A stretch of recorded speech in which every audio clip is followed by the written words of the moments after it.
da Bia Kicis, tá? A Bia Kicis, que é deputada federal. Olha só, lá na Nicarágua, a ditadura está escancarada. Lá tem a regulamentação das redes sociais. E lá, se você fizer isso que eu estou fazendo agora, criticar o governo, você pode ser considerado um traidor da pátria e, inclusive, pegar de 20 a 26 anos de cadeia, simplesmente por ter criticado o governo nas redes sociais. É o que querem implementar aqui no Brasil. Querem fazer dessa mesma forma. Se considerarem que você está atentando contra as instituições democráticas através do que você fala, se você tecer críticas ao STF, se você tecer críticas ao governo Lula, ou tecer críticas ao ministro da Justiça, aqui, ainda não, mas lá na Nicarágua, a cadeia é dura. Querem fazer aqui. A grande questão é que alguns padres, tá, alguns bispos e padres, fizeram isso lá na Nicarágua e pegaram mais de 20 anos de cadeia, tiveram todos os seus bens confiscados, perderam tudo, foram perseguidos e mandados para a cadeia. Lá o mestre supremo, o senhor supremo da polícia é o ditador Daniel Ortega, amigo de Lula. Simples assim.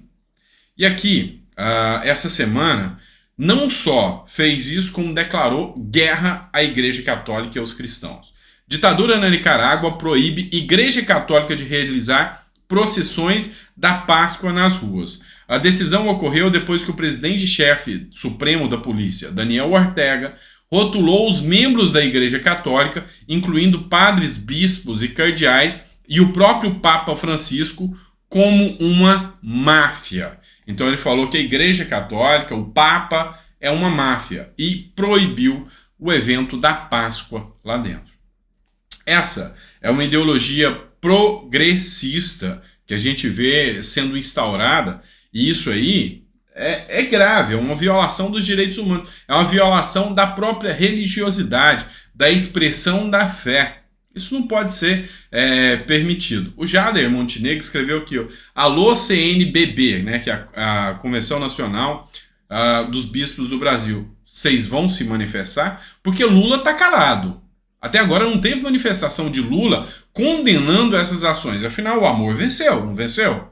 Então, pois é, Lula está caladinho, está deixando acontecer e não está nem abrindo a boca. Mas olha só, e no Brasil? No Brasil, um editorial da Gazeta do Povo traz aqui: os universitários cristãos, principalmente depois da eleição de Lula, relatam o aumento da intolerância religiosa nas instituições. Todo aquele cristão que está dentro da universidade está sendo perseguido, está sendo rotulado, sofre bullying, sofre os piores tipos de intolerância religiosa.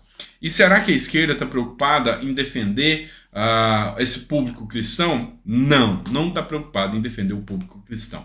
Então, isso aqui é um reflexo que acontece no nosso próprio Brasil, tá? Então, a gente fica observando, pensando que as coisas acontecem somente lá fora, mas não é não. Aqui no Brasil, aos poucos, a cada passo, a cada gota, esse balde da intolerância vem se enchendo e o Brasil vai caminhando para o lado de uma ditadura.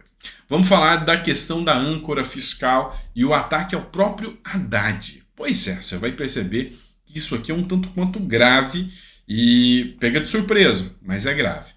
Olha só, essa matéria da Jovem Pan fala que a falta de diálogo sobre nova âncora fiscal do governo incomoda o Congresso Nacional. Olha só, o governo Lula, ele tem um posicionamento autoproclamado senhor de tudo. Então, ele está incomodando o próprio Pacheco e o Lira porque ele não está sentando com o Congresso para debater. O Congresso virou um pária da sociedade agora, dos três poderes. O STF tem vida própria, o Lula tem vida própria e o Congresso, não nada, sequer consegue um diálogo com os outros poderes hoje. A gente viu senadores indo no STF e nem recebidos foram, tá? Pelo próprio ministro Alexandre de Moraes.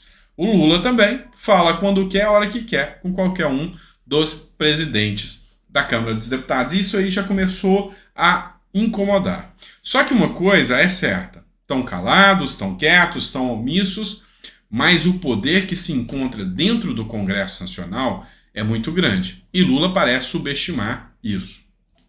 Entretanto, já que o assunto aqui é âncora fiscal, o que está acontecendo? Eu vou trazer uma publicação do Ciro Nogueira aqui, em relação a Haddad e em relação a uma publicação da Vera Guimarães, tá? Magalhães, perdão. Não bastassem os problemas que o Brasil já tem, há os PT, problemas tolos, inventados pelo PT, Partido dos Trabalhadores. O partido do governo fazer oposição ao ministro da Fazenda. É isso mesmo, tá? Então o PT está criticando e fazendo oposição ao Haddad.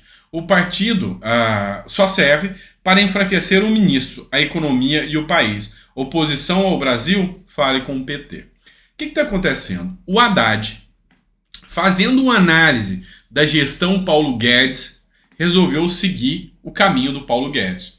Propôs uma austeridade fiscal. O que quer dizer? Vamos gastar menos, pessoal. Vocês estão gastando demais, o PT está saindo da rota, está gastando demais e nós vamos enfrentar problemas. Vai vir inflação, vai vir alta de juros e a gente não vai aguentar enfrentar isso aqui. Tá? O que acontece? A líder do PT, a presidente do PT, que é a Gleisi Hoffmann, veio e já criticou o Haddad. Falou, peraí, não é assim, tá errado. E a própria ala política do PT está fritando o Haddad. Olha só o que a Vera Magalhães aqui escreveu. A ala política frita a equipe econômica em público. Ou seja, estão descascando o Haddad porque o Haddad resolveu fazer a coisa certa. Vocês têm noção do quão grave é isso aqui? Tá? E por quê? Olha só, o Mercadante, que hoje está na presidência do BNDES e é economista, ele quer fazer o seu próprio regulamento fiscal. Lula, nos 2 primeiros anos da sua gestão, ele não quis colocar qualquer palpite ou posição do Mercadante dentro do seu governo. Já a Dilma usou o Mercadante e os planos do Mercadante. Resultado, uma maior recessão e um caos, tá? Uma tragédia foi feita na economia brasileira. E agora, Lula quer fritar o Haddad, porque o Haddad não está sendo um vassalo, um poste, igual eles chamavam, porque o Haddad entendeu que, opa, eu vou me queimar, eu vou me sujar se eu não usar políticas públicas igual a do Guedes, de alteridade fiscal, conversar com o mercado, eu vou me sujar e vou me queimar. Então agora quem está querendo fritar e queimar o próprio Haddad é o governo Lula para que o Mercadante assuma o lugar. Aí, meu amigo, você se prepara, guarda dinheiro debaixo do colchão, porque a coisa vai ficar feia aqui no Brasil, tá bom? Ficou até o final do vídeo? Peço a você